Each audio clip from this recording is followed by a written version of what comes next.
नमो वरहन्ताणं नमो सिद्धाणं नमो वार्याणं नमो वज्रायाणं नमो लोये सवसाहूणं सिद्धात्मानमनेकान्तं साधुमुत्तं मङ्गलम् वन्दे सन्दष्टसिद्ध्यर्थं सन्दष्ट्यर्थप्रकाशकम् मङ्गलं भगवान् वीरो मङ्गलं गौतम गणे मङ्गलं कुन्दकुन्दाद्यो जैनधर्मोऽस्तु मङ्गलम् दीर्घायाजानिकैकं कलङ्कदहि नित्यनिरञ्जनान्मयत परमप्रणवे नमः समय साराय स्वानुभूत्या चकास्ते चित्स्वभावाय भावाय सर्वभावान्तरस्थिते।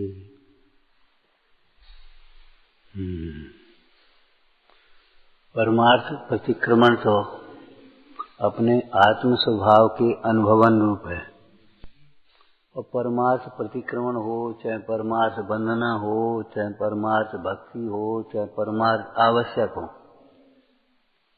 परमार्थ तो वीतराग भाव रूप होता है,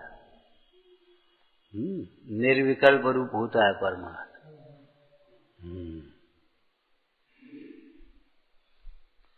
आत्मा के अनुभवन रूप होता है। इसके अलावा से सब व्यवहार ही समझना चाहिए। तो प्रतिक्रमण क्यों कह दिया उसका नाम आत्मानुभव का? कि आत्मानुभव होने पर भूतकाल के जो कर्म बंधे हैं उनका उदय आए तो उनमें जुड़न नहीं होता। जो अपने शुद्धात्मा की निर्विकल्प अनुभूति में मग्न हैं, ऐसे योगी सरों को अनेक प्रकार के कर्म के उदय आए, उपसर्ग हुए, लेकिन वे उनसे किंचित मात्र भी प्रभावित नहीं हुए, उपयोग नहीं जुड़ा। वहां निष्फल होते हैं वे दोष, वचन से कहने मात्र से निष्फल नहीं हो जाते। वे हमारे दोष मिथ्या हो, हमारे दोष मिथ्या हो, हमारे दोष मिथ्या हो। मिथ्या करने से मिथ्या होंगे। मिथ्या करने का मतलब पहले बताया था, मिथ्या माने झूठी। जैसे कोई मान लो गुटखा खाता था और उसकी पिताजी से किसी ने शिकायत की, तुम्हारा लड़का गुटखा खाता है। उसने कहा नहीं, वो नहीं खाता, झूठ बोलते हो, कि हम तुम्हें दिखा देंगे। और लड़के को मालूम पड़ा, उसने त्याग कर दिया। अब क्या दिखाएगा? उसने कहा दिखा भाई कहाँ है? अरे वो अंकल जी पहले खाता था, वो हमने देखा था। अरे तो बता ना। झूठ बोलता है तो वो झूठा सिद्ध हो गया कि नहीं हो गया? जैसा जो कह रहा है अगर वैसा न हो तो बता वो झूठा सिद्ध होगा कि नहीं होगा?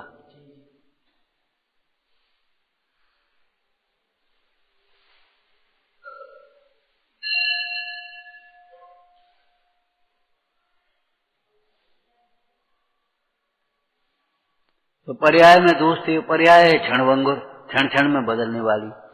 तो जब वर्तमान पर्याय में भी दोष नहीं है तो वो दोष मिथ्या होगा कि नहीं होगा? और दोष तुम कहते रहो, वो लड़का गुटखा तो खाता रहे, और क्यों भाई गुटखा खाता है।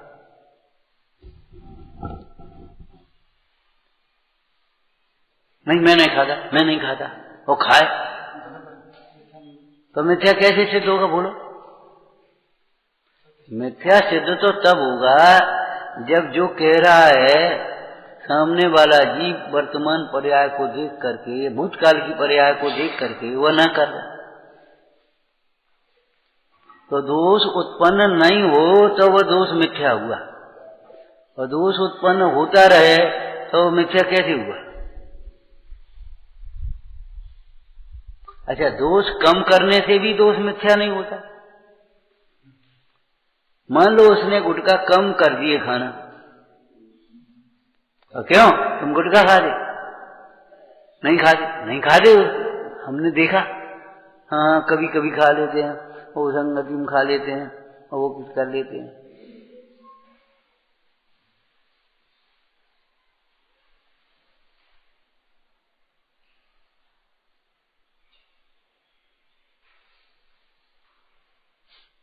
फिर क्या होगा बोलो? वो तो दोष छूट जाए तो दोष मिथ्या है, दोष नहीं छूटे तो क्या मिथ्या होगा?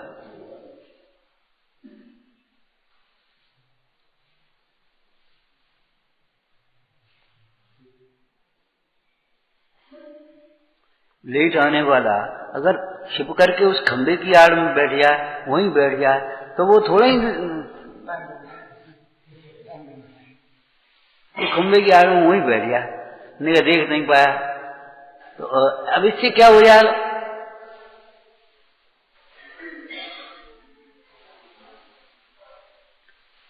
छिप करके कोई पाप करे तो वो पाप मिथ्या थोड़ी हो गया।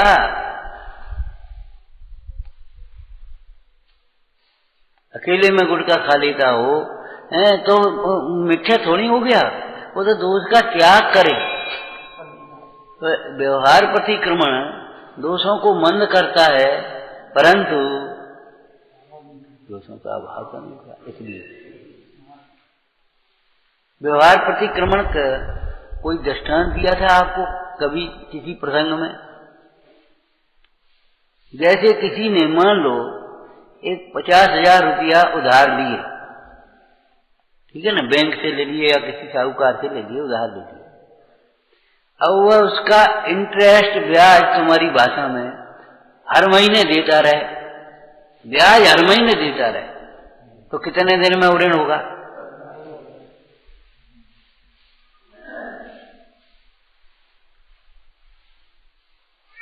पहली तारीख हुई और वो ब्याज दे आवे, पहली तारीख हो वो ब्याज दे आवे, पहली तारीख हो ब्याज दे आवे, तो कितने दिन में वो ऋण होगा?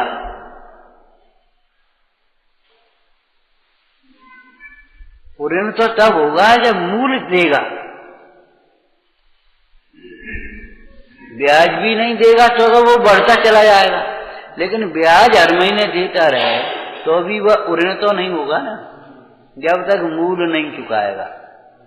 इसीलिए तो लौकिक में नीति है, जिस घर से ब्याज जाता है वो घर पनप नहीं पाता, और जिस घर में ब्याज किराया विराया आता रहता है, आमदनी इस तरह की चलती रहती है, वो घर बिगड़ नहीं पाता, वो बंधी आमदनी है एक तरह की। तो ऐसे ही दोष उत्पन्न होते रहे, दोष उत्पन्न होते रहे, और हम रोज कहते रहे दोष मिथ्या, हमारे दोष मिथ्या, हमारे दोष मिथ्या, रोज आलोचना पाठ पढ़ते रहे और रोज हम प्रार्थना करते रहे भगवान से, हे भगवान हमारे दोष छूटे। अरे रे प्रभु, ऐसे दोष मिथ्या नहीं होते। उससे जो कर्म बंधा था ना उस दोष से, उसका प्रतिक्रमण तुमने आलोचना प्रायश्चित किया तो वो दोष कम हो गया, कर्म का स्थिति अनुभाव कम हो गया, लेकिन दोष मिथ्या तो नहीं हुआ, निर्बंध तो नहीं हुआ। इसलिए व्यवहार प्रतिक्रमण करना आवश्यक है, परंतु पर्याप्त नहीं है। जो व्यवहार प्रतिक्रमण भी नहीं करता है, हाँ, व्यवहार प्रतिक्रमण भी नहीं करता है, अपना जीवन ढर्रे में जीता रहता है, दोष को दोष नहीं समझता, दोष की गरहा निंदा नहीं करता अकेले में, हे भगवान कहाँ फंसे हैं, कहाँ उलझे हैं, क्या ये प्रवृत्ति होती है, धिक्कार है, क्यों ये कथा करता है तू, क्यों इस प्रकार से प्रवृत्ति करता है, अच्छी नहीं है। ऐसे धर्म का की अप्रभावना होती है, अपना नाश होता है, कर्म का बंद होता है। अरे रे प्रभु बहुत, हे प्रभु कब मिटे, कब मिटे, कब मिटे। ऐसी अंतरंग में भावना भी नहीं है, जो बुराई नहीं समझता, उसके दोष मिटने का कोई अवसर नहीं होते दोष मिटने का। इसलिए व्यवहार प्रतिक्रमण अनेक प्रकार का होता है। कल एक बात कही थी ना, परमार्थ का चिंतन वो व्यवहार प्रतिक्रमण है, लेकिन वो अनेक प्रकार का व्यवहार है। पहली सीढ़ी व्यवहार की ये है कि हम उस दोष को दोष समझें, संसार दुख को दुख समझें। अभी तो लगता ही नहीं है, अपने टाइम पे उठ गए, पानी आ गया, पानी नहा लिया, आ गया का मतलब किसी ने हाथ में दे दिया या नल आ गई तुम्हारी, या पानी भरा मिल गया, कुछ कर दिया, बस अपने मिल गया पानी, नहा लिया, अपने कपड़े मिल गए, धो लिए, पहन लिए, जो बस अपने कर रहे, खाना पीना, उठना बैठना रहना, कोई कुछ कहने सुनने वाला नहीं, और कोई तकलीफ कोई नहीं, कुछ तकलीफ नहीं, क्या को तकलीफ होगी? बेटा ये ध्रुव नहीं है, ये पुण्य बर्बाद खर्च कर रहे हो। जो खर्च कर, आपको कैसे बताया था इस पुण्य पाप की आमदनी खर्चा? सवेरे उठे हैं और छोटे बच्चों ने या छोटे लोगों ने दादाजी जय जनन, वंदना, प्रणाम, नमस्कार, पुण्य खर्च किया आपने। आपने अपने पंच परमेष्ठी को वंदना की तो पुण्य की आमदनी हुई, आपने अपने गुरुजनों की विनय करी तो आमदनी हुई। उठे सो पानी मिल गया, नहा धो दिया, कपड़े धुले धुलाए मिल गए, पहन लिए, ये पुण्य खर्च किया। और आपने सेवा करी, आपने किसी को पानी दिया, कपड़े दिए, ले भाई पहनो, नहा धो ले, तैयार कर ले, पूजा करया, तो ये पुण्य की आमदनी हुई। समझ में आया? रहने को मकान मिला, ये पुण्य का खर्चा है। और बना करके तीर्थ पर या कहीं आश्रम में, मंदिर में एक कमरा बना दिया, कोई आए तो रुकेगा, ये पुण्य की आमदनी है। और तुम्हें बना बनाया मिल गया तो अपने आराम से रह रहे, उसे साफ भी नहीं रख पा रहे, ये तो महापाप बंद का कारण है। लेकिन हम उसे भोग रहे हैं, वो खर्च कर रहे हैं, और जो दे रहे हैं वो आमदनी हो रही। पैसा आया, बैंक में धर दिया, ये खर्चा है आपका, आमदनी नहीं है। और उसमें से दान किया, वो आमदनी है। जो कपड़ा हमने पहना वो खर्च किया पुण्य, और जो कपड़ा हमने दूसरे को दिया, ऐलक को लंगोटी दी, छुल्लक को चादर, लंगोटी या जो कुछ भी दिया, ब्रह्मचारी को ब्रह्मचारी लायक दिया, साधर्मी को साधर्मी लायक दिया, दीन दुखी को उपकार से करुणा से ले भाई पहन लेना, ये पुण्य की आमदनी है। आमदनी दुकान पे बैठ के तो उससे नहीं हो रही है, भ्रम में मत रहना। हाँ, दुकान पे बैठ करके आमदनी नहीं होती। दुकान पर बैठने वाले तो बहुत लोग कभी कभी घाटे में चले आते हैं। दुकान पर भी बैठ करके जो आमदनी हो रही है वह किसी से काम करा करके कुछ देने की का फल है। समझ में आया? समझ में आया? एक लड़का भूखा आया, कहा भैया हाँ जी भूख लगी, रोटी कुछ, एक काम कर, तू ये झाड़ू लगा दे, यहां से काम करा करके दिया ना तो काम करने के बाद मिलेगा। हम ये नहीं कह रहे मक्कारी का फैलाओ, मक्कारी मत फैलाओ, ये हम नहीं कह रहे। भिक्षावृत्ति को प्रोत्साहन देने की बात नहीं है, बात तो पात्र दान की है। और करुणा दान तो बहुत विवेक पूर्वक देना चाहिए।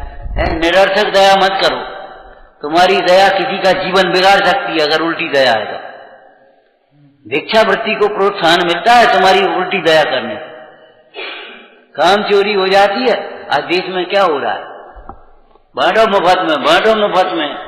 आज आलसी हो गया, सामने नाली में कचरा है और हाथ नहीं लगा सकता कोई, सामने गड्ढा है, ये नहीं है लेकर के चार मजदूर मिल जाए, मजदूरी कर रहे, ऐसा नहीं कि कुछ और कर रहे हो।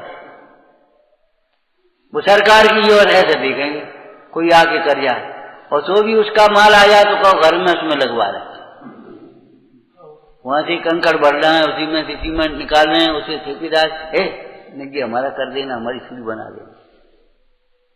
ये नहीं है कुछ उसमें लगा देवे अच्छी हो जाए। आज बताओ इतनी सुविधाएं सरकार दे रही हैं, पिछला इतिहास पढ़ा हमने तो नहीं पढ़ा, इतनी सुविधाएं कभी मिली हो। कितनी योजनाएं गरीबों के लिए, पिछड़े वर्ग के लिए, कितनी योजनाएं, कितनी सुविधाएं, लेकिन संस्कारों की बहुत कमी। संस्कारों के कारण से, वो संस्कार न होने के कारण से वे सुविधाएं केवल आलसी जीवन बना रही, मक्कार जीवन बना रही, बेईमान बना रही।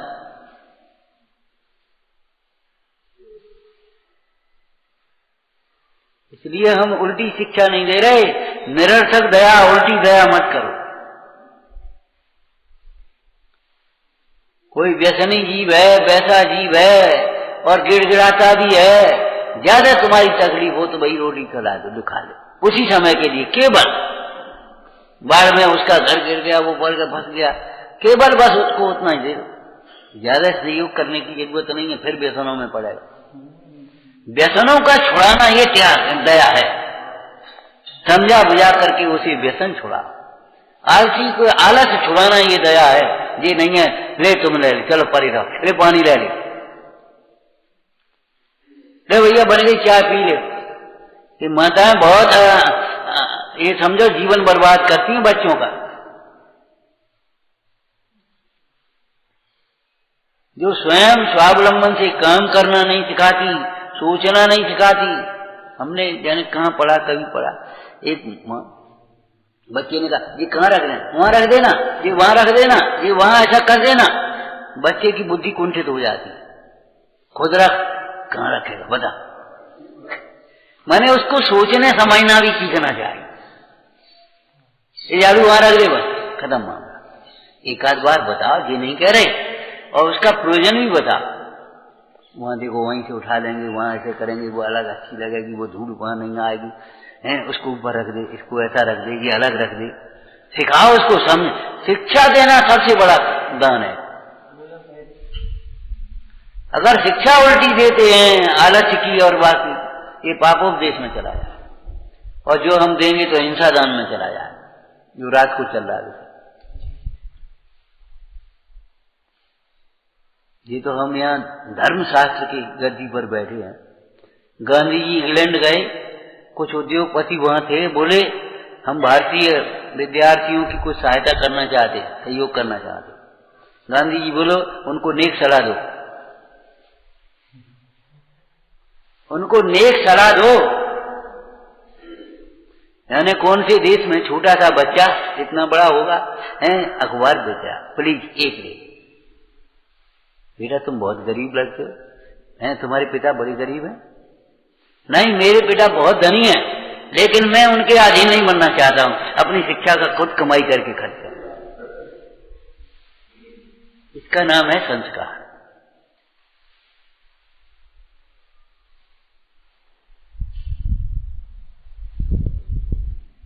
कोई सताने की बात नहीं है, बात समझने की है।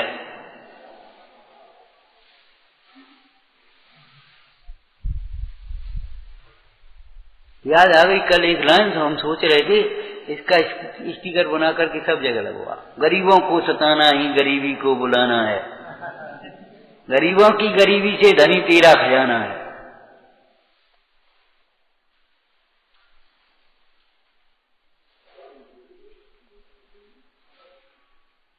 उल्टा सीधा उनको लूट लाट करके फिर तुम दया का प्रदर्शन करो, कपड़े बांट दो, ये कर दो, वो कर दो, ऐसा ये ठीक नहीं है भाई।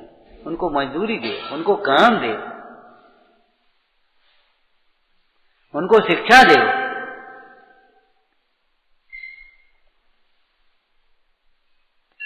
तो खर्च करना, अरे कमाना जानते हो, खर्च करना नहीं जानते, इसका मतलब है गमाना जान रहे हो, गमा रहे हो।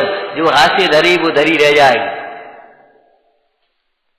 2 लाख जोड़ लिए, 4 लाख जोड़ लिए, अरे दान कितना कर दिया, वही तो हमारी वास्तविक पूंजी है, वह कमाई है हमारी। दुकान पर कमाई हो रही हो, चाहे नौकरी में कमाई हो रही हो, चाहे मजदूरी में कमाई हो रही हो, जो कमाई है वो पूर्व पुण्य के। पूर्व पुण्य नहीं हो तो मजदूरी नहीं मिले, नौकरी नहीं मिले। एक अपने उसने शिक्षा पूरी करी, झट से नौकरी लग गई, एक बेचारा 4 साल 10 साल परेशानी बना रहा है, नौकरी नहीं मिल रही, और फिर मुश्किल से हल्की फुल्की नौकरी मिली। बताओ क्या करे, क्या कहोगे इसको? पढ़ाई उसने जीवन पूरी साल करी, लेकिन अंत में बीमार हो गया, तो उसके नंबर कम हो गए, अब क्या करोगे? इसमें दोष क्या है?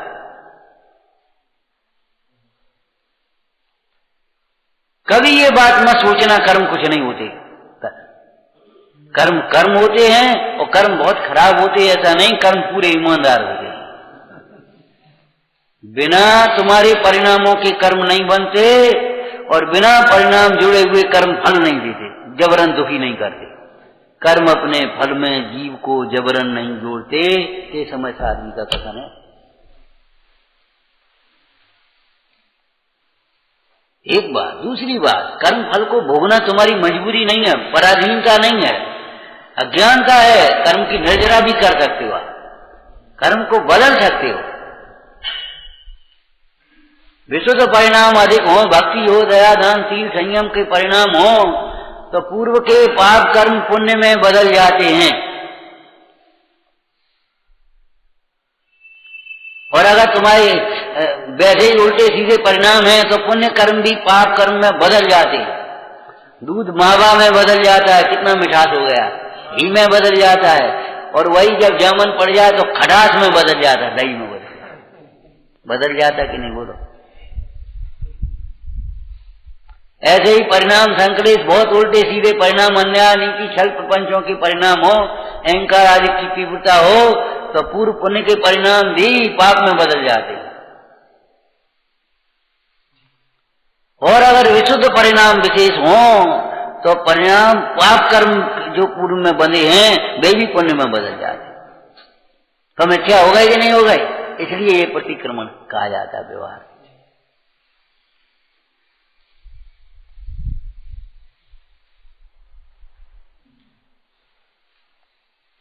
व्यवहार के बिना जो परमार्थ प्राप्त करना चाहता है कैसे कर पाएगा बताओ? वैद्य के बिना अपने वैसे ही दवाई कर लेगा। ये खतरनाक स्टेप है आपका। क्या मेडिकल से ला करके दवाई खा लेना? सीधी मेडिकल से ला करके दवाई खा लेना बिना डॉक्टर की सलाह के, ये असंवैधानिक है, खतरनाक है। और जो वैसी दवाइयां हैं हाई पावर समझ लो तुम्हारी भाषा में, वो तो वैद्य के परिचय बिना मिलेंगे ही नहीं आपको। फलानी गोली दे दो, परिचय आप कौन से डॉक्टर ने तुम बता दी? जैसे इलाज में डॉक्टर का जो महत्व है, शिक्षा में अध्यापक का जो महत्व है, यहां पर ये समझ लेना देव गुरु का वही महत्व है। जो सीधा किताबें पढ़ पढ़ करके, शास्त्र पढ़ पढ़ करके ज्ञानी होना चाहता है, बड़े भ्रम में है। शास्त्र मिले हैं किंतु न मिलता ज्ञानी के बिन मर्म, निमित्त और व्यवहार कथन में भूले निश्चय धर्म।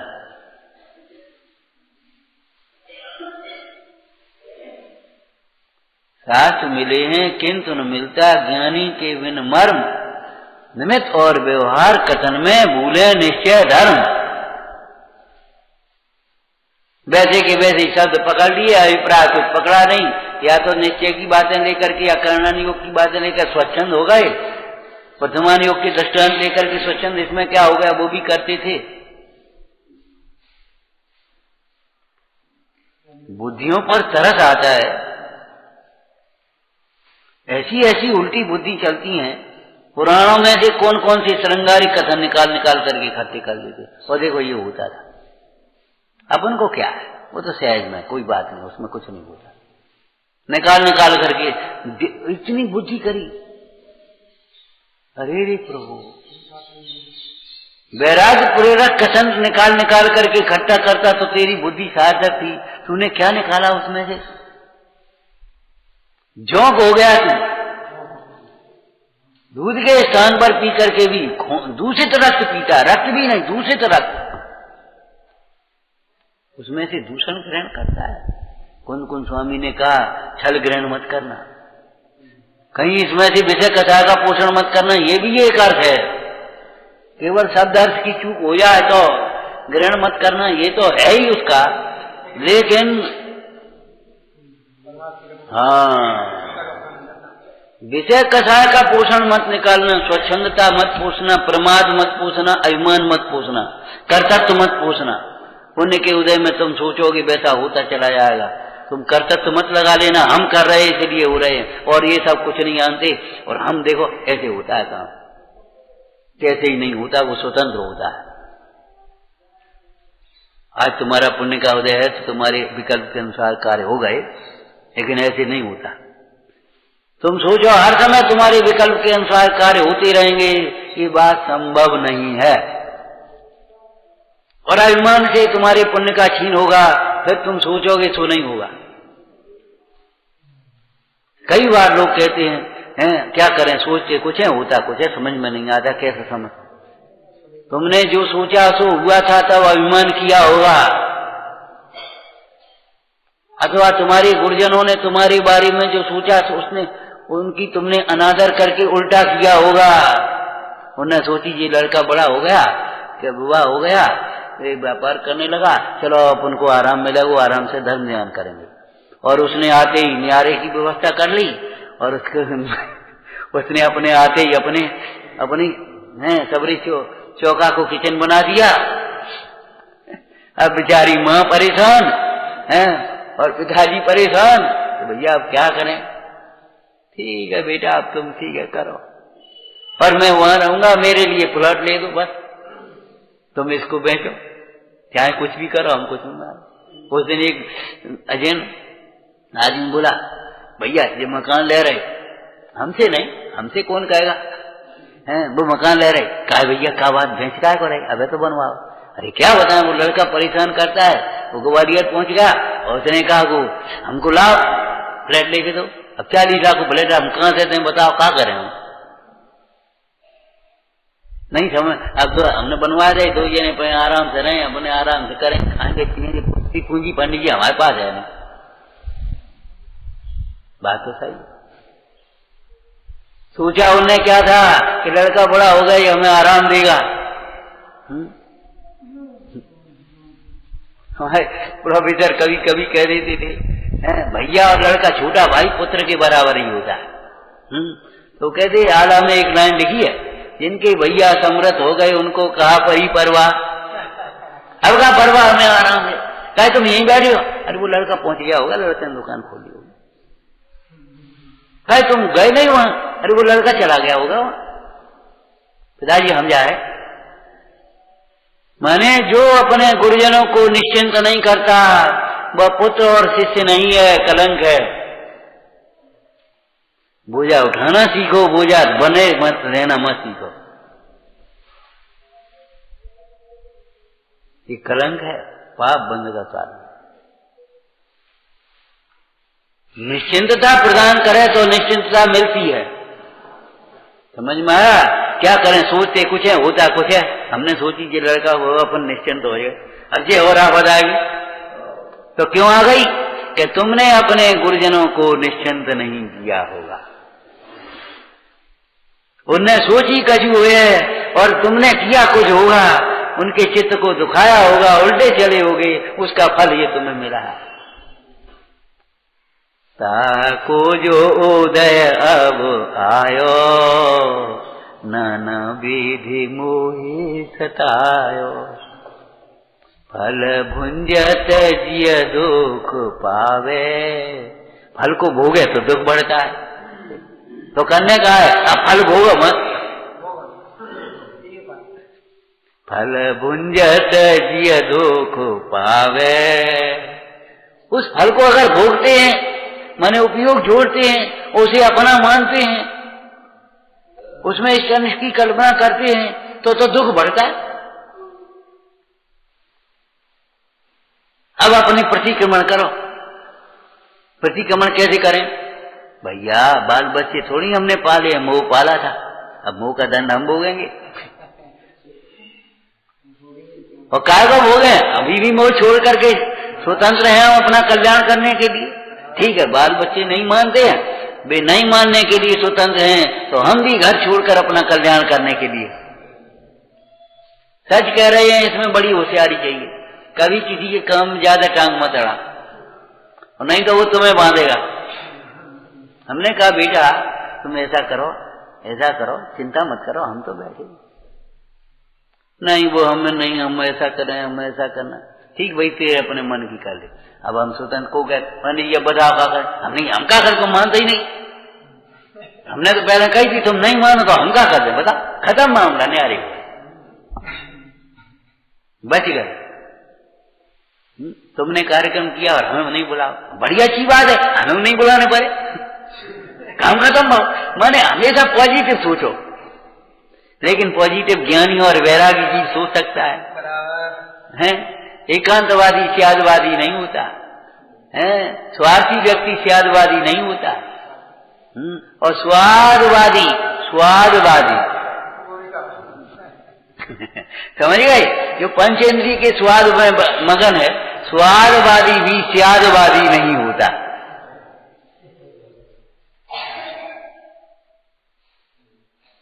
तू इंद्रिय विषयों के स्वाद में पड़ा है, स्यादवादी नहीं।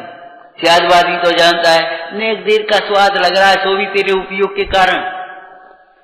कितना ही सुंदर भोजन हो और तेरा चित्त अगर चैन में नहीं हो तो भोजन कैसा लगता है? कोई सुख का प्रसंग हो, कोई चिंता का प्रसंग हो, कोई उलझन का प्रसंग हो और तेरा रुचिकर भोजन, कोई लड्डू बना ले, तुम्हें लड्डू की बड़ी कागन है, शोक के प्रसंग में बोल ऐसे आंखें आंसू चपक जा रहे और खा रहे, का स्वाद आ रहा हो, कैसे बने? अब कैसे बता बोलो? अरे भाई, सुख दुख का वेदन तो तेरे परिणाम के अनुसार होता है? बाद बाकी उनमें स्वाद नहीं है, विषयों में स्वाद नहीं। और नहीं तो वही विषय हर समय तुम्हें एक से लगते हैं, अच्छे लगते हैं और सबको अच्छे लगते हैं। जो विषय तुम्हें अच्छा लगता है इन्हें अच्छा नहीं लगता, और तुम्हें भी कभी अच्छा लगता है कभी अच्छा नहीं लगता। बुखार आ गया, खाए खजूर ले ले, दाल को पानी डाले, न रस ले ले, न दूध का काढ़ा ले लो, कछु इच्छा नहीं, कछु अच्छा नहीं। अब बोलो क्यों अच्छा नहीं है वो? और जिस समय भूख लगी थी कछु दे दे, तो भाई ये काढ़ा है तो काढ़ा ही दे दे। तब मांग मांग के ले रहे थे, नहीं खोते थे तुम ही, तब मांग मांग करके ले रहे थे, भूख लगे, तब भोजन कम किया, खाए का बात हो गई, गलती हो गई। हम तुम्हें गलती की बरी रहते, नहीं भूख लगी भाई, तबीयत ठीक नहीं, भूख नहीं लगी, तो अब क्या कर रहे? जबरन अपनी कल्पनाएं करती रहती। मतलब भोजन आदि में भी जो स्वाद आता है वो कितना है। और दूसरी बात, किंचित विषयन के सुख कारण, यहाँ खटपटा चटपटा खा रहे हैं और फिर एसिड बन रही है। अब बता, ये ऐसे स्वाद का काम को अखो मीठो खा लो जा रहा है, वो डायबिटीज बनी। अब बताओ का काम का वो स्वाद?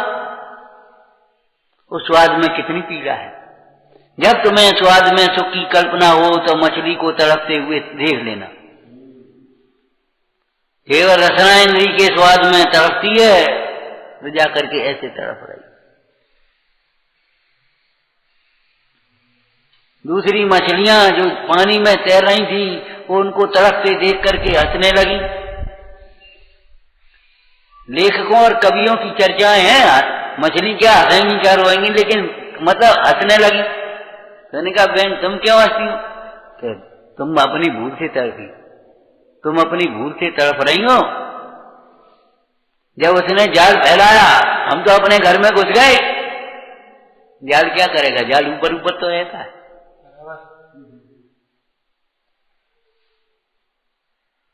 तुम उसको देख करके वो जो लगा था उसकी बंसी में जो कुछ भी है, तुम उसको देख करके ललचा करके चली गई।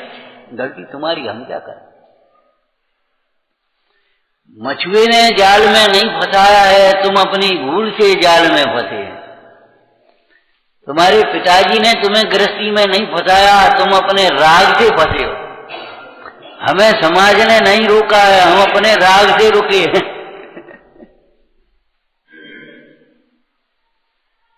यदि राग टूट गया कोई की ताकत नहीं है रोक पाए, कोई की ताकत नहीं। याद है भजन, कोई न रोकन हार मुक्ति मार्ग।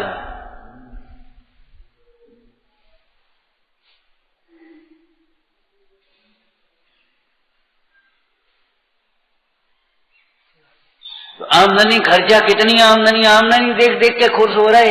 अब की तो पंडित जी अच्छा सीजन चल गया, वह 2 लाख कमाए। अरे मूर्ख, 2 लाख के पीछे 1 महीना कमाया तो ये होश है कुछ? न पूजा करी, न स्वाध्याय किया, न दान किया, न संयम पाला, न टाइम पर भोजन किया ना आराम करे, कछु नहीं करो, 2 लाख कमाए। अंतर्मुहूर्त में समोसरण की लक्ष्मी कमाई जाती है, बाहर की, भीतर तो अनंत चतुष्टय की लक्ष्मी और बाहर में अनंत चतुष्टय की, वो क्या नाम, समोसरण आदि की लक्ष्मी। अंतर्मुहूर्त में कमा के बता, पूरी जिंदगी में नहीं बना सकता। 1 सवा रत्नों की रचनाएं हैं, विक्रिया की रचनाएं, तू क्या बना पाएगा? वहां जरा सा पुण्य का परिणाम हुआ और वो मेढक जाकर के स्वर्ग में देव हो गया। तुम जिंदगी में रत्नों के विमान बना पाओगे? ऐसा व्यक्ति शरीर, कितनी दवाएं खाओगे, कितने बादाम पिस्ता खाओगे, कितना दूध घी पियोगे, बोलो कितने फल खाओगे, बताओ क्या करोगे? पागलपन हो गया। प्रभु, जरा सा स्वाद और कितना कष्ट, फिर एसिड के मारे उल्टी कर रहे, और तो नेक दे दे, नेक मोटी रोटी बना दे, न पपड़िया बना दे, न नींबू दे दे, न मिर्च दे दे। अरे मरो तो ये स्वाद को, नेक लड्डू दे दे, नेक लड्डू दे दे, डायबिटीज हो रही, अब फिर वो क्या करें, वो बढ़ गई, वो आंखें काम नहीं दे रही।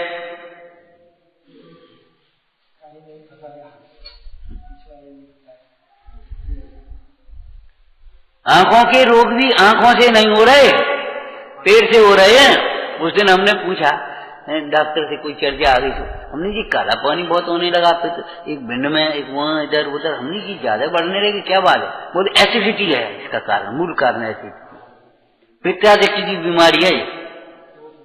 और मोतियाबिंद तुम्हारा जो है तो बात और कब की, और मोतियाबिंद ढांकता है रोशनी को, वो निकाल दो फिर रोशनी आ गई, और वो तो काटता है, खत्म करता है।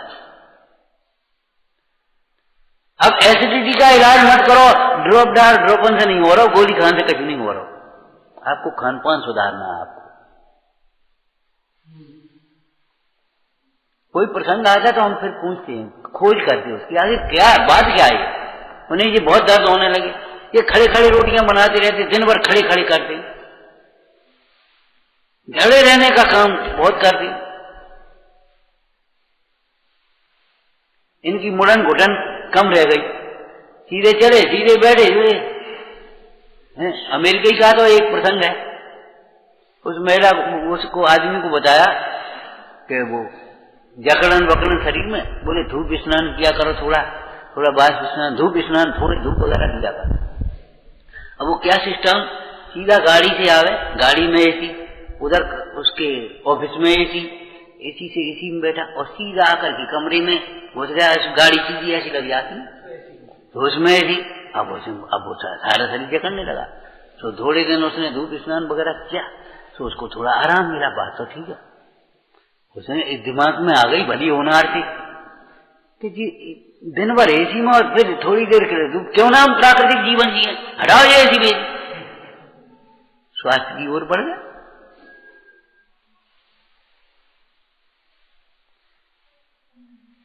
हमने आपके लिए एक प्रश्न छोड़ दिया, हमने तो कर दिया जो कुछ सोचा था। कोई भी रोग ऐसा बता जो भोग के बिना होता हो। सारे रोग भोगों के फल हैं।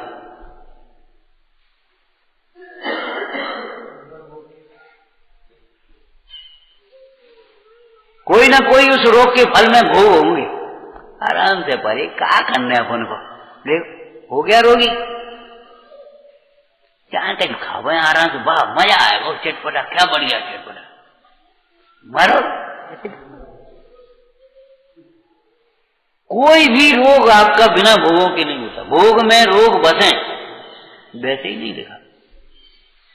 और जो भोगों को छोड़े बिना रोगों से बचना चाहता है, असंभव है। अंत में रोग जटिल होता जाता है और असाध्य हो जाता है। ध्यान रखना, दवाइयों से रोग असाध्य होते हैं अंत में।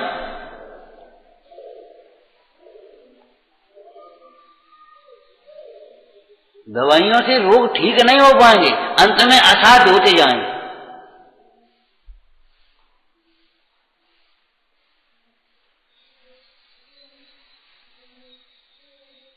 एक बार दवाइयों से शरीर बढ़ गया, जीवन भर फिर वो कछु न कछु 6 महीना बाद, 4 महीना बाद, 8 महीना बाद, 15 महीना बाद, साल 2 साल बाद फिर हाई पावर, अंत में वो असाध्य होता है। ये बहुत बड़ी भूल है। कुपथ से बीमार होता है और औषधियों से ठीक होना चाहता है।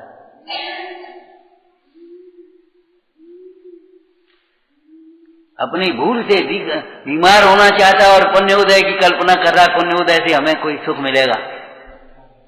प्रतिक्रमण करने लायक हैं ये 7 तत्व की जो भूलें अपन पढ़ते हैं उनको।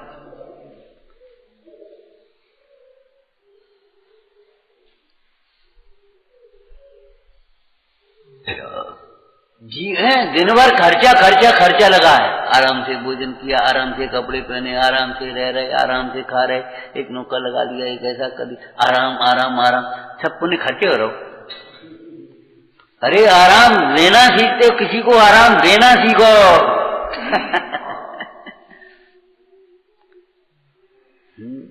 और आराम में से राम निकालोगे तो करोगे, क्या करोगे बोलो।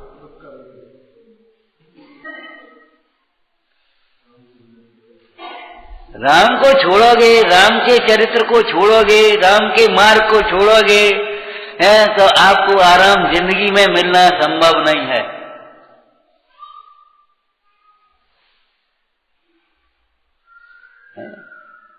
राम का मार्ग आराम का मार्ग है। आराम चाहिए तो राम के मार्ग में आ जाओ, भगवान के मार्ग में आ जाओ। देह से भिन्न आत्मा को समझो। देह को शत्रु भी मत, द्वेष बुद्धि से बिगाड़ो मत। देह को पड़ोसी समझो। और क्यों भाई, पड़ोसी के साथ दुर्व्यवहार किया जाता है, अन्याय किया जाता है। अगर पड़ोसी के साथ अन्याय करेगा तुम सुरक्षित रह सकते हो? तो शरीर को तुम बिगाड़कर धर्म ध्यान नहीं कर पाओगे। इंद्रियों के विषयों के आसक्त होकर या प्रमाद से या ज्ञान से शरीर को आज तुम बिगाड़ लोगे, कल तुम धर्म ध्यान तो कर ही नहीं पाओगे, भोग भी नहीं भोग पाओगे। एसिड खाने बाद एसिड जिसको बनने लगी है और फिर भी वो मिर्ची खटाई खटपटी तली फली चीजें नहीं छोड़े, तो क्यों भाई, तली फली चीजें भी कितने दिन खा पाएगा? अंत में वे भी छूट जाएंगे। धर्म ध्यान तो छूटेगा ही तुम्हारा। भोगों की आसक्ति से भोग भी छूटते हैं। इस भव में रोगी होकर के छूटते हैं और परभव में ऐसी गतियां हैं। नरक में कितने भोग हैं भैया? नरक गति में कितने भोग हैं? कैसे बढ़िया कोई मकान है रहने का, पहनने को कपड़ा है, खावे को रोटी है, पकवान वकवान की बात तो बहुत दूर है, कुछ नहीं।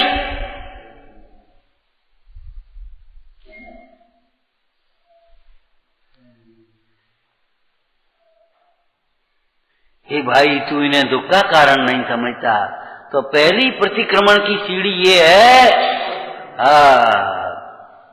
अपना दोष ढूंढवे से मिलेगा। मैंने बच्चे ने ऐसे देखा, वो बा में नहीं है, मां गई देख जे धरिया अंधो है का, जरा उस आड़ में आ गई थी तो तूने कही जा में नहीं है, अच्छी तरह देख। ऐसे तेरे दोष, हमारी क्या गलती, हमारा दोष नहीं है, अच्छी तरह देख, सूक्ष्म उपयोग से देख, अंतर्मुखी होकर के देख, तुझे दिखेगा। ये बड़ी मर्म की बात है। सुख दुख दाता कोई ना। क्यों? बस अंतिम बात बोलो, अब आगे नहीं पढ़ेंगे। बता, सुख दुख दाता कोई ना, कोई सुख दुख का देने वाला दूसरा नहीं है। क्यों नहीं है? क्या सुख दुख परिणाम से होता? परिणाम कोई दूसरा थोड़ी करा। सुख दुख जो होता है ना, वो परिणाम से हो रहा है, तो फिर वो परिणाम तो दूसरा करा रहा नहीं, फिर दुख कैसे दूसरा देगा? तू कर्म तो देता नहीं, वो कर्म तो देता नहीं, वह कर्म तो हरता नहीं। वो आयु नहीं दे सकता तो बचाएगा कैसे? आयु नहीं हरण कर सकता तो मारेगा कैसे? श्राद्ध नहीं दे सकता तो सुखी सामग्री कैसे करेगा? और सहायता नहीं दे सकता तो प्रतिकूलता उपसर्ग कैसे करेगा? नहीं कर पाए। तो पहला प्रतिक्रमण है आगम के अभ्यास से, गुरुओं से पूछ करके, सलाह करके, सहधर्मियों से चर्चा करके परस्पर में अपने उन दोषों को देखा जाए। इस बात को पक्का मानो कि जहां दुख है वहां दोष है, इसमें कोई अन्यथा नहीं हो सकता। ना अन्यथा बादनो जिना। अब तुझे नहीं दिखते, ये तेरी भूल है, तेरा उपयोग कमजोर है, बस खत्म हो गई बात। ये पहली सीढ़ी है। और फिर उन दोषों को दूर कर, दुख के दूर करने के लिए दोषों को दूर करने की एक संकल्प शक्ति प्रतिज्ञा करो। इस बात को भली प्रकार समझो कि दोषों को दूर किए बिना दुख से दूर नहीं हो सकते, बच नहीं सकते। फिर निर्दोष परमेश्वर की भक्ति करो, निर्दोष गुरुओं की संगति करो, निर्दोष शास्त्रों का स्वाध्याय करो, चिंतन करो, मनन करो, फिर ये व्यवहार बाकी आ गया। ये सब व्यवहार प्रतिक्रमण के अर्थ। अंत में विचार करो, दोष एक समय की पर्याय में है, मेरा स्वरूप दोष रूप नहीं है, मैं तो अभी भी निर्दोष स्वरूप हूं।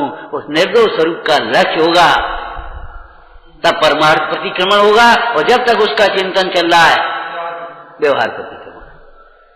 ओम नमः। हे देवी तेरी वंदना मैं कर रहा हूँ, इसलिए चिंतामणि प्रभु है सभी वरदान देने के लिए। शोध समाधि बुझ में बोध का संचार हो,